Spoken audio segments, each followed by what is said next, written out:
Nasa immigration checkpoint ng NAIA Terminal 3 si Princess Pacquiao, kakarating lang mula sa Fashion Week sa Milan. 2 linggo na siyang wala sa Pilipinas. 2 linggong nakikipag-negotiate sa Italian designers para sa bilateral trade agreement na makakatulong sa local fashion industry.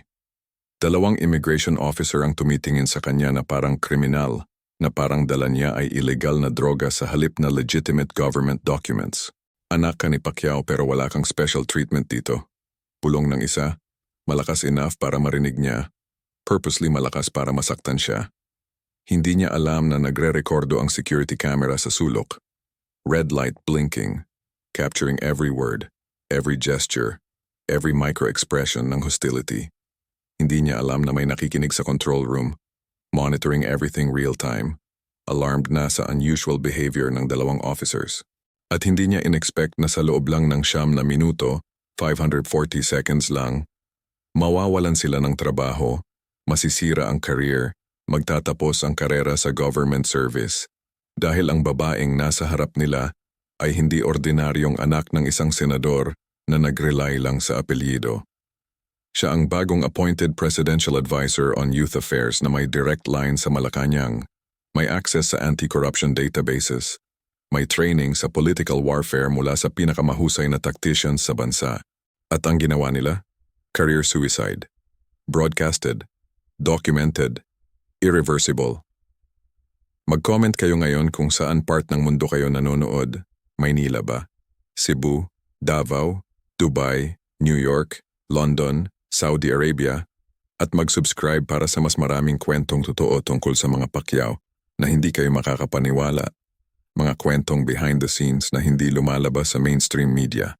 Kasi ang nangyari sa loob ng immigration office na iyon, sa loob ng 9 na minutong iyon, ay magiging pinaka-controversial na incident ng taon, scandal na mag-shake ng buong Bureau of Immigration, investigation na aabot hanggang sa Malacanang mismo. May video na hindi pwedeng i-delete. May audio recording na crystal clear. May 3 saksi na government employees mismo. At ang pinakamahalagang tanong na tatanungin ng lahat, bakit sila nandoon? Bakit hindi regular immigration officers ang nag-handle ng VIP lane kung saan dapat dumaan si Princess? May naghihintay na sumunggab sa kanya. May plano na carefully orchestrated. May instructions mula sa taas, mula sa someone powerful enough to manipulate government systems. At sa loob ng 9 na minutong iyon, lahat ng iyon ay bubulusok, babagsak, mawawasak. Agosto 4, 2024. 3:00 ng madaling awal, exact na 3:17 a.m. Flight MXP 447 mula Milan ay landing na sa runway 24 ng Ninoy Aquino International Airport. Manila fog thick sa hangin, visibility challenging pero within safety parameters. Sa loob ng business class, si Princess Pacquiao ay nagigising mula sa 3 oras na restless sleep. Katawan niya, masakit pa rin mula sa 12-hour na fashion shows at fittings at back-to-back meetings na ginawa niya para sa 37 Filipino designers na gustong mag-expand sa European market. Negotiation na nag-involve ng trade ministers, fashion industry executives, financing institutions.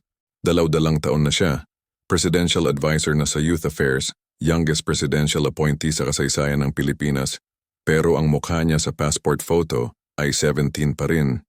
Bata pa, inosenteng tingnan, babyface na misleading kasi hindi mo aakalain na kaya niyang makipag-debate ng patas sa Senate floor o mag-present ng comprehensive policy recommendations sa cabinet meetings na puro matanda ang attendees, mga politiko na decades na sa government service na nag-underestimate sa kanya hanggang sa mag-speak siya at ma-realize nila na mali ang first impression nila. Kinuha niya ang phone, latest iPhone model, customized sa Presidential Communications Operations Office with enhanced security features, at nag-check ng messages. 53 unread. Karamihan galing sa team niya sa Malacanang tungkol sa upcoming Youth Summit next week. Logistics, speaker confirmations, media coverage, security arrangements. 5 mula sa tatay niya, si Senator Manny Pacquiao, asking repeatedly kung safe ba siyang nagland, kung kailangan ba niya ng pickup, kung okay ba siya after ng long flight. Protective father pa rin kahit boxing legend at senator na. 3 mula sa kapatid niyang si Jimwell na nagtatanong kung may pasalubong ba siya, Specifically kung may Italian leather jacket ba para sa kanya kasi nag-request siya before umalis si Princess. Isa lang ang interesting. Isa lang ang nagpa-stop sa scrolling niya. Mula kay Secretary Fernandez ng Immigration Bureau. Timestamp 2:43 a.m. 24 minutes ago lang. Princess, pag-land mo sa NAIA, proceed directly to VIP lane. May special security concern. We'll explain later. Do not use regular immigration. Weird. Super weird. Pero okay. Sanay na siya sa special security protocols dahil sa tatay niya. Dahil sa threats na natatanggap nila regularly. Death threats from political rivals. Kidnapping threats from criminal syndicates. Extortion attempts from desperate people. Pero ang hindi niya alam, walang nag-send ng message na iyon. Ang phone ni Secretary Fernandez ay naka-off, naka-charge sa bahay niya sa Quezon City at siya mismo ay tulog pa. Completely unaware na ginagamit ang identity niya. Bumaba ang eroplano, wheels touching tarmac with slight jolt, reverse thrusters screaming. Naglakad si Princess sa jet bridge kasama ang ibang business class passengers, OFW executives going home, foreign businessmen, Filipino families balik from vacation. Suot ang simple na white shirt na Uniqlo lang, faded jeans na 5 years old na. White sneakers na may slight dirt from Milan streets. Walang makeup dahil nag-remove na sa flight. Buhok naka-messy ponytail. Eye bags visible from exhaustion. Kung titingnan mo lang, ordinaryong college student na galing bakasyon. Pero ang dala niyang Louis Vuitton carry-on bag, gift from French ambassador during state dinner, ay may nakalagay na highly confidential documents tungkol sa bilateral youth exchange program na personally niya kinausap kay Italian Prime Minister Giorgia Meloni. 3-hour meeting na initially scheduled lang for 1 hour, pero nag-extend dahil impressed ang PM sa preparation ni Princess. Documents na worth millions of euros sa potential funding for Filipino students. Documents na worth potential bilateral agreement na mag-boost ng Philippine-Italy relations. Documents na may nakakaalam na dala niya. Documents na gusto kunin ng someone na may malicious intent. Dumaan siya sa arrival gates, automatic doors sliding open with soft hiss. Karamihan ng passengers ay papunta sa regular immigration counters kung saan mahaba na ang pila. 50, 60 people, mostly OFWs na umuuwi from Middle East. Tourists na pagod na at naiinis sa delay. Mga balikbayan na excited makita ang pamilya, pero naiinip na sa bureaucracy. Pero si Princess, susundin niya ang instruction sa text. VIP lane. Special lane para sa government officials, diplomats, VIPs na may legitimate reason for expedited processing. Sa kanan may nakaprint na sign. VIP immigration, by appointment only, authorized personnel.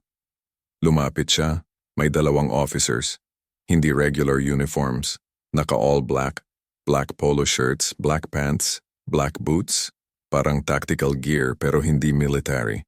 Walang name tags. Walang ID badges na prominently displayed. Walang rank insignia. Nothing. Agad na weird. Immigration officers ay required by BI regulations na mag-display ng ID badges with photo, name, employee number, rank. Visible dapat at all times. Pero baka special security nga. Kaya civilian clothes, kaya undercover style. Reasonable assumption. Pero mali. Good morning po, bati niya. Professional, nakangiti kahit pagod, maintaining courtesy kahit may weird feeling na sa dibdib niya. Princess Pacquiao po, may message ako na. Passport, putol ng unang officer bago pa matapos ang sentence niya. Hindi tumitingin sa kanya, voice flat, deliberately rude. Lalaki, late 30s, maybe early 40s, muscular build, shaved head, scar sa right eyebrow. Mukha niyang galit sa mundo. Mukha niyang bitter sa buhay. Mukha ng taong nag-blame sa sistema para sa failures niya. Iniabot niya ang Philippine passport niya. Maroon cover, gold embossed seal of the Republic. Kinuha ito ng officer at binuklat. Pero hindi nag-scan sa reader. Hindi nag-verify sa database. Hindi nag-follow ng standard protocol. Tumingin lang. Stared at photo. Stared at her face. Comparing. Taking his time. Deliberately slow. Deliberately making her uncomfortable. Bumalik ka na naman from abroad ha? Sabi niya, diin sa na naman. Parang kasalanan. Parang crime ang mag-travel. Parang violation ng law. Ilan na ba beses mo na this year? 5, 6 times? Fashion Week po sa Milan, sagot ni Princess. Maintaining composure kahit nag-start na mag-increase ang heart rate niya. Flight response kicking in pero controlled pa. For work po. Official government business. May invitation ako mula kay work? Ngisi ng pangalawang officer, condescending, mocking. Babae, early 40s, maybe 43, 44, overweight, short hair badly dyed, mukha niyang bitter sa buhay, mukha ng taong nag-compare ang sarili sa mas successful people at nag-conclude na unfair ang mundo. Anong work? Mag-model? Mag-picture sa Eiffel Tower? Mag-post sa Instagram? Gastos lang ng taxpayers' money para lang mag-enjoy ka sa Europe? Mag-shopping ka sa designer stores? Mag-stay sa 5-star hotels habang ordinaryong Pilipino nag-suffer dito sa traffic at inflation? Tumigil ang tibok ng puso ni Princess. Literal na parang nag-skip ng one beat. Dahil hindi ito normal. Hindi ito standard immigration questioning. Immigration officers ay trained to be respectful, neutral, professional. May script sila na dapat sundin. Verify identity, check visa, stamp passport, next. Pero ang tono nila ay accusatory, personal, deliberately insulting, designed to provoke emotional response. Excuse me po, sabi niya, voice steady pero may edge na, may warning tone na. Signaling na nag-shift na ang approach niya from cooperative to defensive. Pwede ko po bang makausap ang supervisor ninyo? Kasi hindi po appropriate ang manner ng supervisor. Tawa ng lalaking officer, harsh laugh na walang humor, pure mockery lang. Kami na ang pinakamataas dito ngayong time na ito. 3 a.m., walang ibang officers. Kami lang. At kailangan naming i-verify ang purpose mo ng travel. Thoroughly, carefully. Kasi maraming young people ngayong gumagamit ng connections, gumagamit ng apelyido ng magulang para mag-abroad, mag-party, mag-enjoy, tapos sabihin work daw. Government expense daw. Pero in reality, vacation lang. Junket lang. Kumulo ang dugo ni Princess. Literal na na-feel niya ang init sa mukha, sa tenga, sa leeg. Pero trained siya. 2 taon na siyang dealing with hostile politicians na galit sa kanya dahil young siya, dahil babae siya, dahil mas educated siya sa kanila. Dealing with corrupt officials na galit dahil exposed niya ang corruption nila. Dealing with people who thought she was too young or too privileged to deserve her position, na nandyan lang siya dahil sa apelyido, na decorative lang ang role niya. She learned how to control anger, how to weaponize calmness. Check ninyo po ang passport ko. Sabi niya, voice deliberately calm, deliberately slow, enunciating each word clearly. Makikita ninyo ang visa stamps. Business visa po, hindi tourist. At kung i-call ninyo po ang Bureau of Immigration main office, ma-verify nila na ako ay currently serving as Presidential Advisor on Youth Affairs, Presidential Appointee with full authority, at ang travel ko ay authorized by Office of the President. May clearance po ako, may documentation, gusto ninyo po bang tignan? Hindi ka special, putol ng babaeng officer, voice raising slightly, hostility increasing. Lumapit siya kay Princess. Clear invasion ng personal space, deliberately threatening, amoy ng stale coffee sa hininga, amoy ng cheap perfume, face too close. Kahit anak ka pa ni Pacquiao, kahit appointed ka pa ng president, kahit close ka pa sa Malacanang, dito sa immigration checkpoint, citizen ka lang. Regular citizen. Walang VIP. Walang special treatment. Lahat pare-pareho. Lahat dumadaan sa verification. At kung ayaw mong mag-cooperate, may right kaming i-detain ka for secondary inspection. Ilang oras, ilang days kung kailangan. Ang kwarto, small, windowless, fluorescent lights humming, ay may security camera sa sulok. Sony model, PTZ function, red light na nag-blink, indicating active recording. Nakita iyon ni Princess. At naisip niya, bakit nila ginagawa ito kung alam nilang nagre-rekordo? May 2 possibilities. Una, sobrang bobo nila. Completely stupid. Walang common sense, acting on pure emotion without thinking about consequences. Pangalawa, May nag-utos sa kanila. May instruction na deliberately na insultuhin siya, deliberately provoke her, deliberately create incident. Pero sino? At bakit? Sino ang may ganong level ng access para magplant ng rogue officers sa VIP immigration lane? Sino ang may ganong level ng hostility toward her family? At ano ang end goal? Public embarrassment? Character assassination? Evidence gathering para sa propaganda? Okay po, sabi ni Princess, switching tactics completely, going from defensive to offensive. Kinuha niya ang phone mula sa pocket. Tatawagan ko lang po ang hinablot ng lalaking officer ang phone mula sa kamay niya. Physical contact. Unauthorized. Aggressive. Grabbed it so hard na muntik na ma-drop, muntik na ma-damage. No phones sa immigration area. Security rules, bawal. Violation yan. Huminto ang mundo. Literal na parang nag-slow motion, kasi iyon ay assault. Physical contact na unauthorized. Aggression toward government official.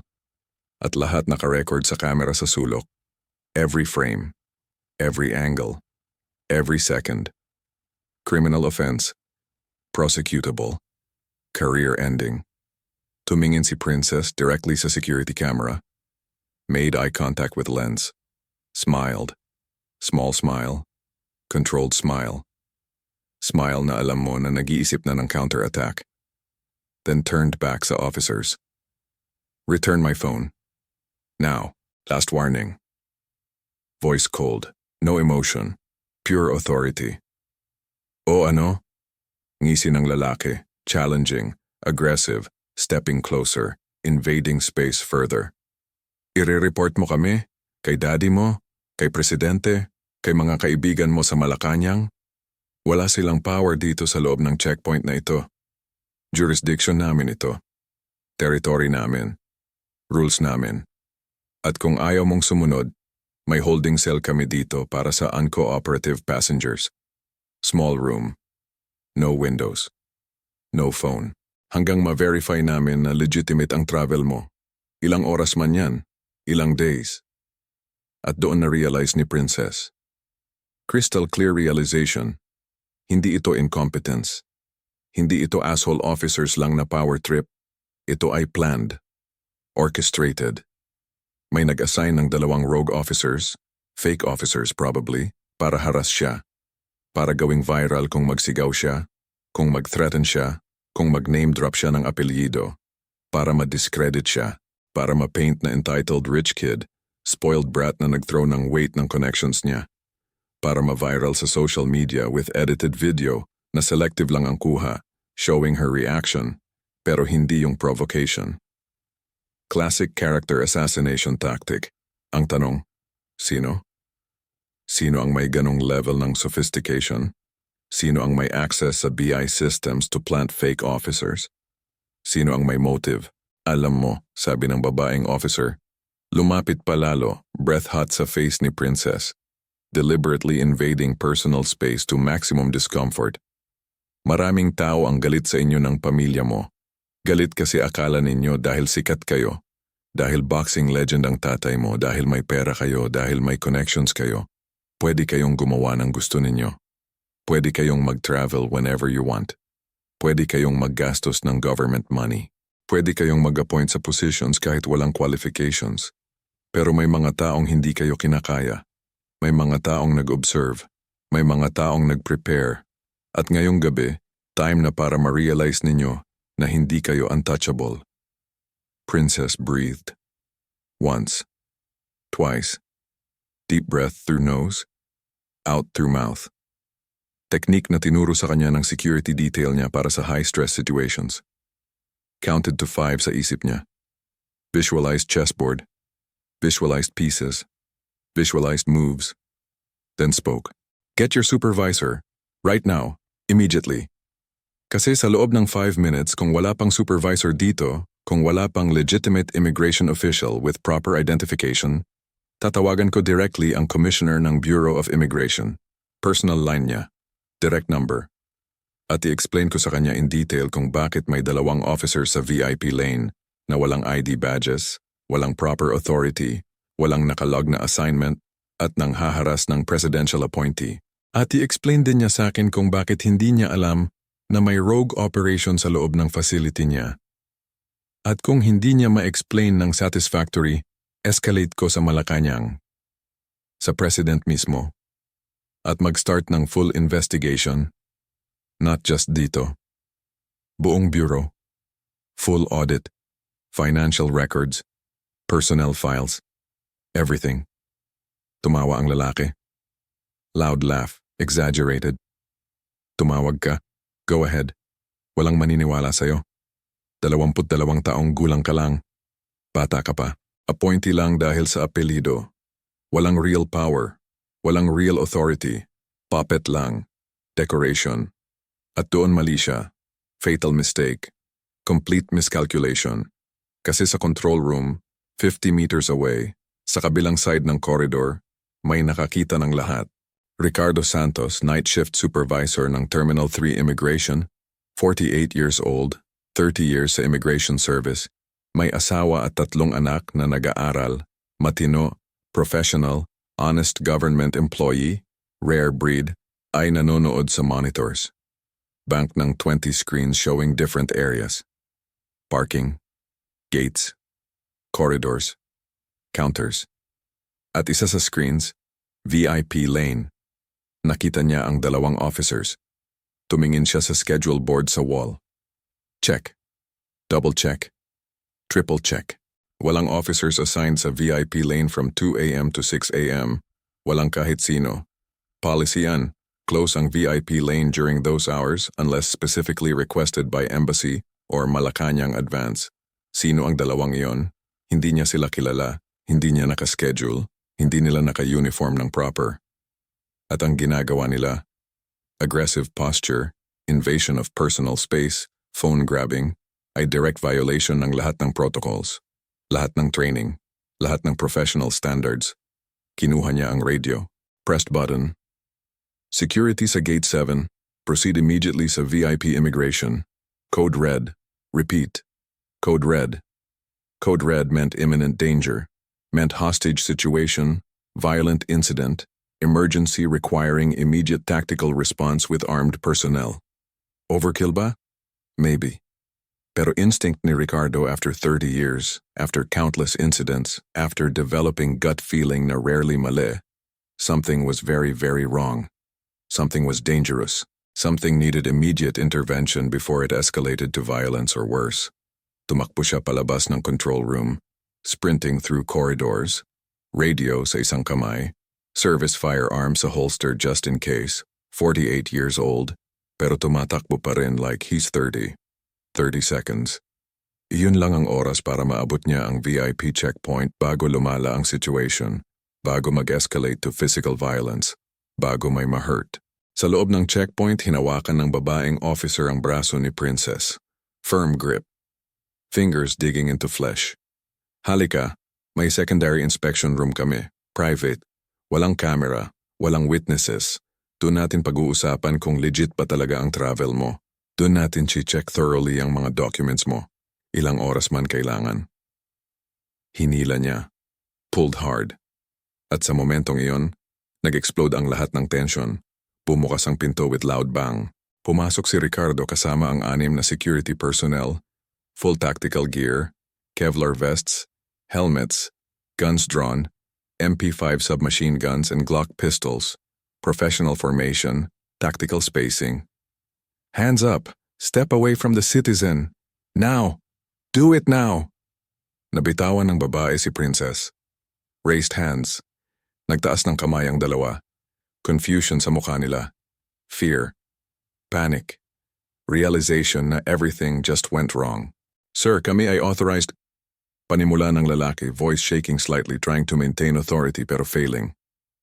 Shut up! Sigaw ni Ricardo, voice commanding, authoritative, decades ng experience sa boses. Lumapit siya kay Princess. Ma'am, you okay? Did they hurt you? Do you need medical attention?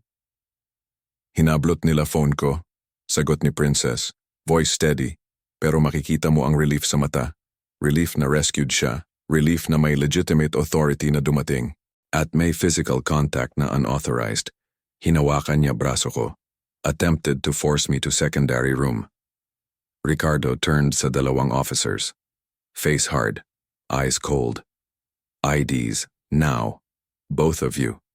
Show me your Bureau of Immigration Identification badges, employee numbers, assignment papers, authority to be here. Sir, kami ay immigration officers na assigned dito by. Walang immigration officers na naka-assign sa VIP lane ngayong oras na ito. Singhal ni Ricardo, voice echoing sa small room. E-checked ko ang schedule, personally. May hawak akong kopya. Walang kayo, walang assignment, walang authorization.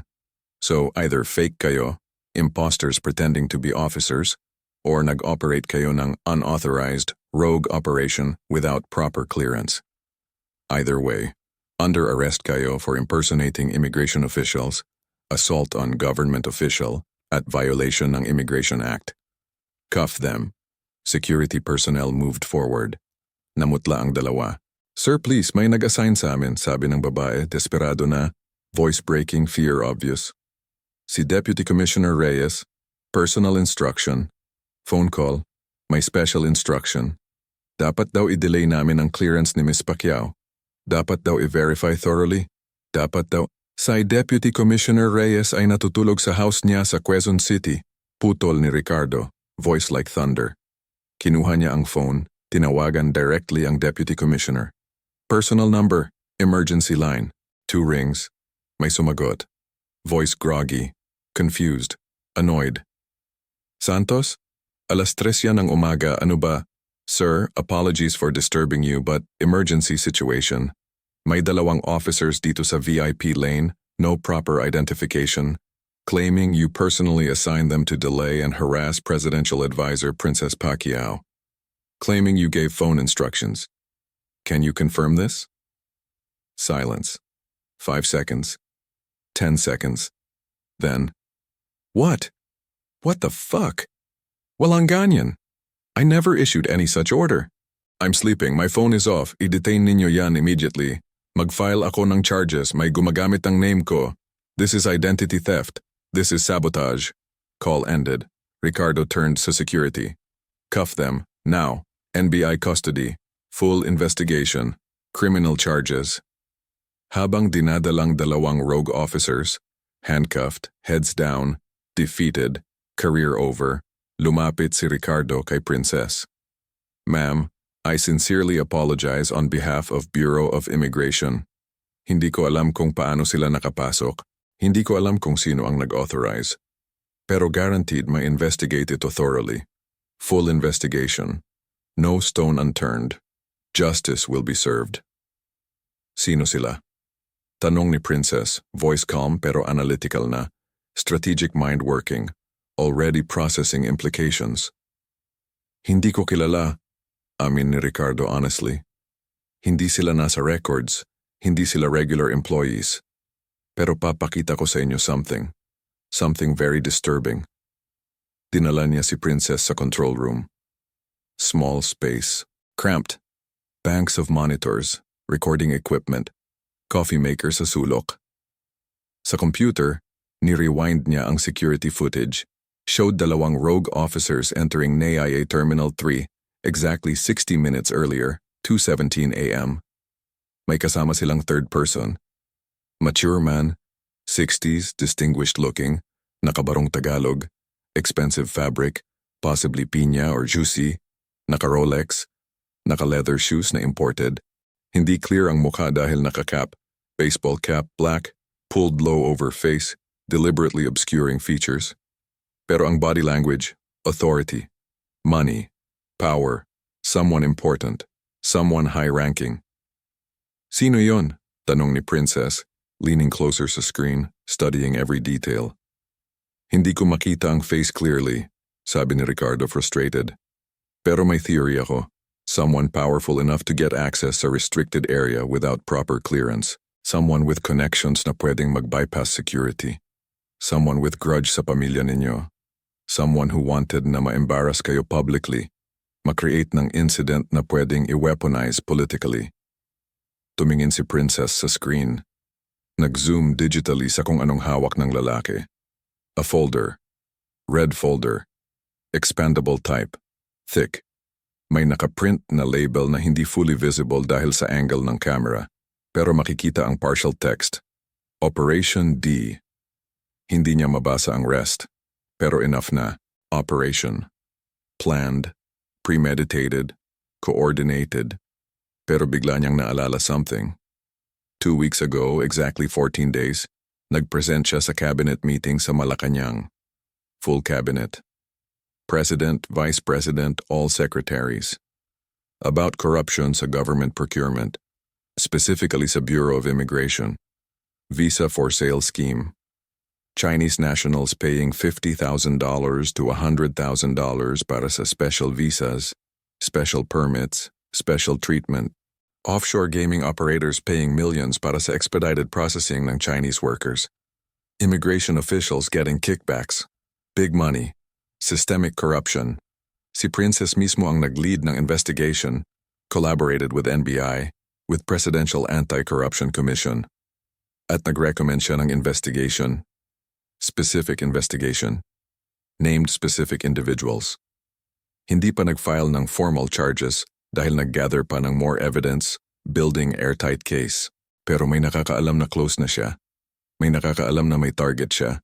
May nakakaalam na banta siya sa operation nila. At may nag-decide na preemptive strike. Discredit her first before she can file charges. Classic defensive move.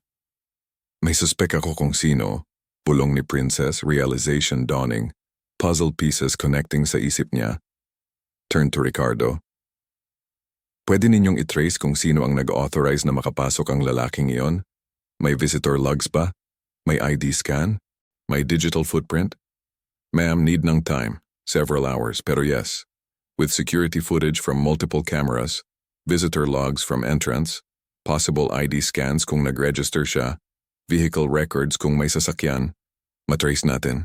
Standard investigation procedure. How long exactly? 48 hours. Maybe less kung cooperative ang lahat ng departments. Princess smiled. Pero hindi happy smile. Hindi relieved smile. Ang smile na ginagawa niya kapag nag-chess, kapag nagplano ng 3 moves ahead, kapag nag-visualize ng checkmate. 48 hours is too long, way too long. Kailangan ko ng 9 minutes. 9 minutes? Ricardo confused. Para sa ano, ma'am? Para ma-identify ang taong nag-utos nito. Para ma-trace ang conspiracy, para ma-fire hindi lang yung 2 fake officers, kundi ang mastermind, ang puppet master, ang source. Kinuha niya ang phone na na-return na sa kanya. Checked for damage. None. Still working. Nag-dial ng isang numero mula sa contacts. VIP number. Red flagged. Priority line. 2 rings lang. Princess? Boses ng kalihim ng Presidential Anti-Corruption Commission. Si Commissioner Alvarez, direktang nagre-report sa presidente. May office sa Malacanang. Former NBI director. Legendary investigator. Mentor ni Princess sa investigation techniques. Sir, nandito po ako sa NAIA Terminal 3. May attempted harassment incident. Coordinated operation. Fake immigration officers, assault. Possible conspiracy to discredit presidential appointee. Nag-brief si Princess ng 30 seconds. Concise. Factual, devastating, no emotions, pure data, names, times, actions, evidence. Understood completely, sagot ni Alvarez, voice sharp, alert, instantly awake despite early hour. I'm activating Emergency Response Protocol Alpha. Lahat ng communications sa BI headquarters ay monitored starting this second. Lahat ng officials currently on duty tonight ay frozen ang access sa computer systems. Lahat ng phones traced. At papuntahin ko ang team ko diyan within 20 minutes. Full forensic, full investigation. Hindi na po kailangan ng team, sagot ni Princess calmly. Lumapit siya sa computer ng control room, nag-type ng credentials. Special access credentials given to her by President personally for oversight purposes. Backdoor access to multiple government databases for anti-corruption work. May nakita na po ako. May trail na. May evidence. Sa screen isang file. Internal BI database. Supposedly restricted. Supposedly accessible only by top-level officials. Opened exactly 2:47 a.m. tonight. 17 minutes bago magland ang flight ni Princess. Time-stamped, IP logged, user authenticated. Title, Operation Delay, Target, Pacquiao. Detailed file, instructions, photos, flight details, everything. Opened by Deputy Director Ernesto Salazar. Ang Deputy Director na siya mismo ni-recommend ni Princess for formal investigation 3 weeks ago dahil sa unexplained wealth. 6 properties in Makati, condominiums, townhouse, 2 commercial lots, 3 luxury cars, Mercedes S-Class, BMW X7, Porsche Cayenne. 2 daughters studying sa Switzerland, expensive private school, $80,000 per year each. Wife with luxury boutique sa Greenbelt. Frequent travels to Hong Kong, Singapore, Dubai. All on a government salary ng 150,000 pesos per month. Mathematics hindi consistent. Lifestyle hindi aligned sa legitimate income. Red flags everywhere. Sir Alvarez, sabi ni Princess, voice cold, controlled, victorious. Naka-identify ko na po ang mastermind. Si Deputy Director Ernesto Salazar. May file po siya dito titled Operation Delay, Target Pacquiao. Opened niya exactly 17 minutes before landing ng flight ko. Digital footprint clear, hindi pwedeng tanggihan. Solid evidence ba yan? Court admissible? Sir, timestamps from government server. Access logs with authentication. Digital signature. IP address traced to his office computer. Plus may security footage ng 2 fake officers entering Terminal 3 with a man matching his physical description. Height. Build, age. Plus BI employee swipe logs showing he personally entered NAIA Terminal 3 nang exactly 1:15 a.m. tonight. Off-duty po siya, walang official business, walang legitimate reason to be here. Pattern ng conspiracy clear po. Silence. Processing then. I'm calling the president directly right now. Do not move, do not leave that control room. Guard that evidence like your life depends on it. Because careers depend on it. Multiple careers. This is big, Princess. This is systemic corruption fighting back. Stay safe. Nag-disconnect. Princess sat sa swivel chair ng control room. Ricardo was watching her, amazed, slightly intimidated. Ma'am, paano ninyo? How did you access that database? How did you know exactly where to look? How did you? 2 years po. Sagot ni Princess looking at screen pero talking to Ricardo. Ng intensive training sa political warfare, strategy, investigation, digital forensics, evidence gathering. When I was appointed presidential advisor, hindi ako nag-assume na ceremonial lang. Nag-train ako. Seriously. With NBI. With PACC. With DILG intelligence. Learned how to investigate. How to track digital trails. How to build cases. Kasi alam ko, maraming tao ang galit sa akin. Maraming tao ang mag-attempt na patayin ang career ko. At kailangan mas mabilis ako sa kanila. Mas strategic. Mas prepared. 9 minutes lang ang ginive ko sa sarili ko tonight. Pero wala pang 5 minutes, natapos ko na. Identified mastermind. Gathered evidence. Initiated arrest protocol. Game over. Exactly 4 minutes and 32 seconds later, tumunog ang phone ni Ricardo. Confidential number. Malacanang prefix. Supervisor Santos. Boses ng commissioner mismo ng Bureau of Immigration. Galit. Decisive. Sir, yes sir, Santos speaking. Effective immediately. Suspended without pay si Deputy Director Ernesto Salazar.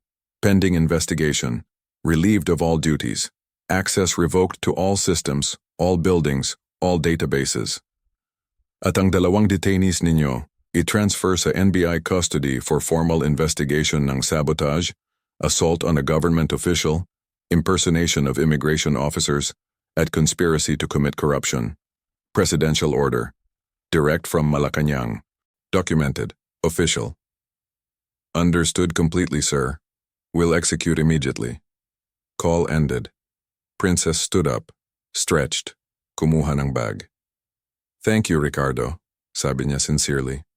Seriously, Kung hindi ka agad kumilos, kung hindi mo na-recognize na may mali, baka worse pa nangyari. Baka nakidnap ako. Baka na-hurt. Baka worse. You saved me. Ma'am, kung hindi dahil sa inyo, kung hindi kayo nagstay calm, kung nagpanic kayo, kung nag-react kayo emotionally, baka hindi rin namin nahuli. You played it perfectly. Tactical, strategic. Kayo ang nagbait sa kanila na mag-commit ng more violations. Kayo ang nag-ensure na lahat naka-record. You outplayed them. Hindi natin sila outplayed. Correction ni Princess. Smiled genuinely now. We just did our jobs. You did your job. I did mine. Perfectly. Professionally. At yan ang difference between legitimate government employees and corrupt ones.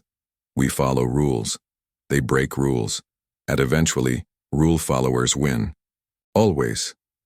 Palabas na sana siya ng control room when may pumasok na lalaki sa main immigration area. Security personnel immediately blocked him, pero nakabarong siya. Distinguished, authoritative, 60s, same general build ng lalaki sa footage. Deputy Director Ernesto Salazar. In person. Mukha niyang pagod, galit, desperado, panicking. Princess Pacquiao, tawag niya, voice echoing, demanding, entitled. Nasaan ka? I demand to speak with you. Stopped siya. Turned. Walked back. Faced him across security barrier. Deputy Director Salazar. How convenient na nandito ka. Considering suspended ka na without pay. Considering relieved ka na ng duties.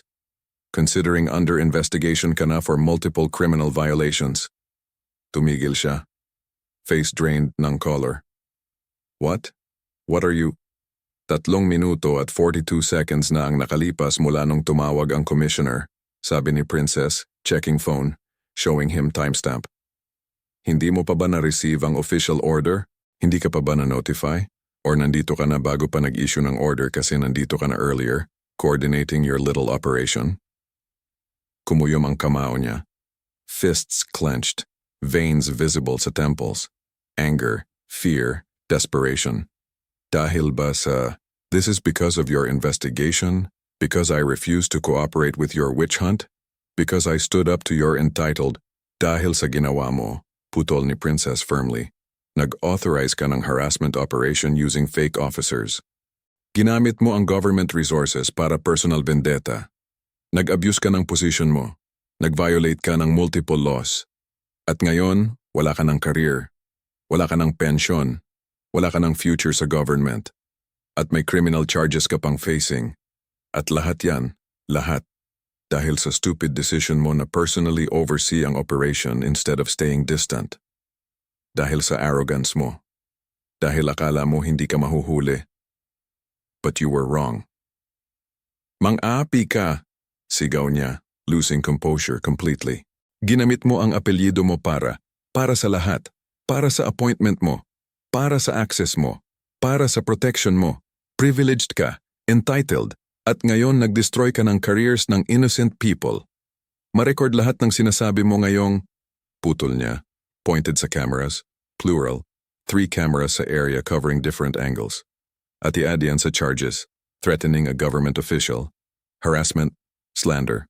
Wanna continue? Please continue. Give me more evidence. I'm collecting. Namutla siya. Realized the trap. Everything he said was evidence. Everything recorded. Everything admissible. Every word adding to criminal case. Ricardo stepped forward, placing himself between Salazar and Princess. Sir Salazar, you need to leave, immediately. Suspended ka na. Wala ka ng authority dito. At kung hindi ka aalis voluntarily, i-escort ka namin out. Forcibly kung kailangan. Tumingin si Salazar kay Princess. Pure hate sa mata niya. Pero defeated na. Broken. Career ruined. Future destroyed. Hindi pa tapos ito, sabi niya, last desperate threat. May lawyers ako.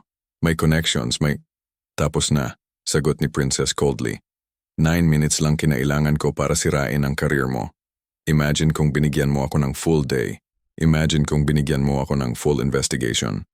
Lahat ng transactions mo exposed. Lahat ng bank accounts traced. Lahat ng properties seized. Lahat ng conspirators identified. Lahat. At iyon ang mangyayari sa next 60 days. Full investigation. No mercy. No protection. You tried to destroy me. I will destroy your entire network. Umalis siya. Walking away. Devastated. Broken. Security escorted him out. Princess watched him go. No satisfaction sa face niya. No joy sa victory. Just cold determination. May iba pa bang involved? Tanong ni Ricardo quietly. May network, sagot ni Princess. Si Salazar is just one. May iba pa. Immigration officials involved sa visa for sale. Officials protecting illegal offshore gaming. Officials taking bribes from smugglers. Network yan. Organized. At tonight was their attempt na patayin ang investigation before mag-escalate. They failed. At ngayon, mas motivated ako. Mas determined. Mas ruthless. Lumabas si Princess sa immigration area finally. Alas 4 na, 4:26 a.m. Madilim pa pero may hint na ng dawn sa horizon. Sky transitioning from black to dark blue. Pero may naghihintay na driver. Government vehicle. White Toyota Land Cruiser. Armored security detail. Sumakay siya. Malacanang po, ma'am? Tanong ng driver. Professional. Alert despite early hour. No. Senate office ng papa ko. May kwento ako sa kanya na magugustuhan niya. May kwento na kailangan niyang marinig directly from me. Personal. Father to daughter. Before lumabas sa media. Before mag-leak sa press. Before mag-viral. Habang umaandar ang sasakyan through empty Manila streets, EDSA, walang traffic, rare sight, peaceful, almost surreal, nag-check si Princess ng phone. Multiple messages na. May text mula kay Commissioner Alvarez. Deputy Director Ernesto Salazar officially terminated without benefits. Dalawang fake officers identified as hired criminals from Tondo, under full investigation. Full audit initiated ng entire Bureau of Immigration. Criminal charges filed. Full report on my desk by Monday. Excellent work. Exceptional work.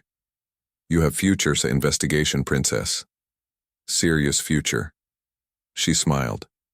Nagreply. Just doing my job, sir. Pero may lesson ako na learn tonight. Important lesson. Ano? Never underestimate someone dahil lang young sila. Kasi minsan, mas strategic sila.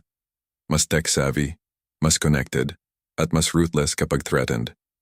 Youth is not weakness. Youth is advantage. Fresh perspective. Updated skills.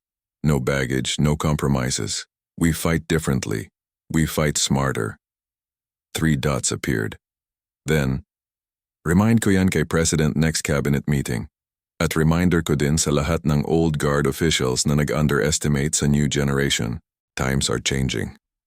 Princess leaned back sa leather seat. Pagod. Exhausted. Pero satisfied. Deeply satisfied.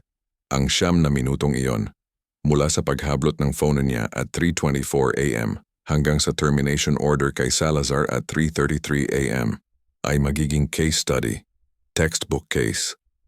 Sa political science classes sa UP, sa Ateneo, sa Lasal, sa government training seminars, sa anti-corruption workshops, sa NBI Academy, kung paano ma-dismantle ang isang coordinated operation through combination ng quick thinking, digital literacy, knowing exactly sino tatawagan, at maintaining composure under pressure.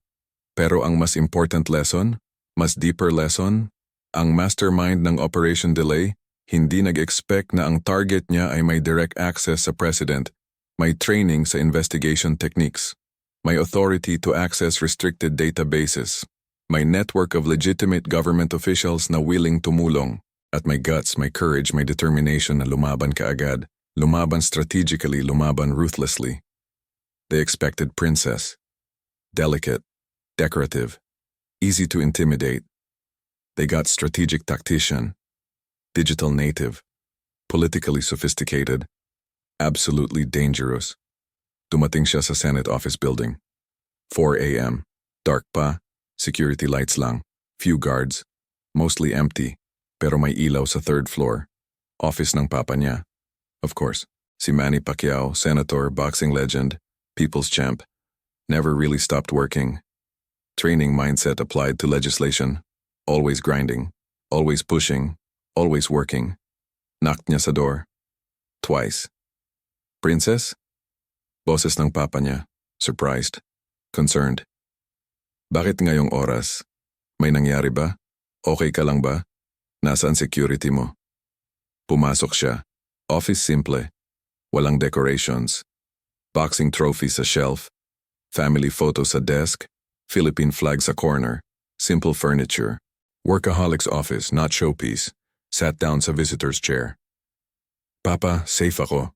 But kwento ko sa'yo kung bakit fired ang Deputy Director ng Bureau of Immigration tonight dahil lang sa isang bagay na ginawa niya.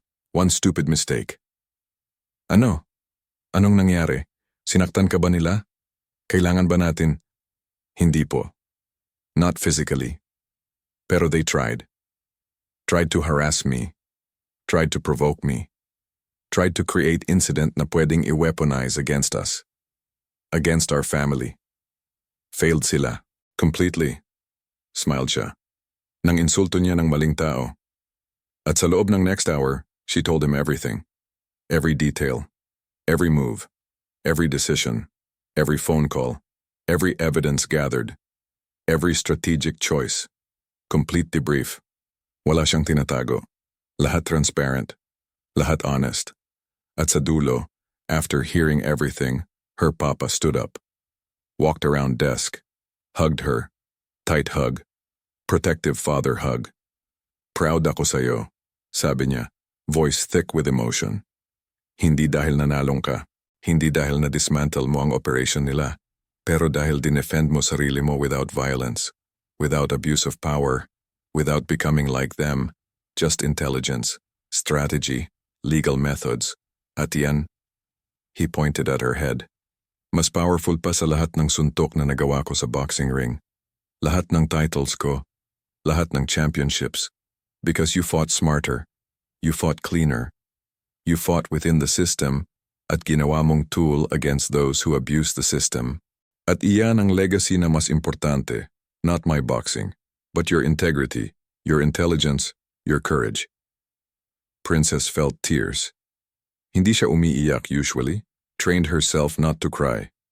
But this, Papa's validation, Papa's pride, Papa's recognition, broke through defenses. Tumulo ang tears. Sila, Papa, sabi niya quietly.